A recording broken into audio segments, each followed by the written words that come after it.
একটা dance team ছিল, এখনো আছে। তো সেইখানে কি হতো, কলকাতারই একটা জায়গায় আমাদের রিহার্সাল, সেদিনকে আমরা সবাই রিহার্সাল করছি, রিহার্সাল শেষ হয়ে গেছে, মোটামুটি 1:30-2 হবে। তারপরে একটা ছেলে কি করে, স্নান করতে যাবে,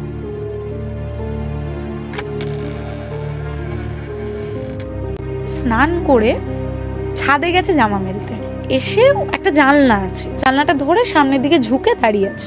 ও না কিছু আনন্যাচারাল বিহেভিয়ার লাইক সামনে যে স্টুডেন্টটা শুয়ে রয়েছে, ওরই স্টুডেন্ট, ওর চুল টানছে, ওকে কামড়াতে যাচ্ছে। দিয়ে এবার যখন ওটা অনেকক্ষণ ধরে করছে, তখন না দেখে ওকে ন্যাচারাল আর লাগছে। ওরা গিয়ে ওর কাছে গিয়ে বলছে, ভাই কি করছিস, করিস না এরকম, চল এরকম কর। ও বলছে আমি ছাদে যাব না, আমাকে ছাদে যেতে দে, আমি ছাদে যাব। 8-10টা ছেলে আটকে রাখতে পারছে না, ছাদে যাবে, টেবিল সরি দিয়ে টেবিলের ওপর উঠে ও লিটারালি ওয়ালে ক্রল করেছে,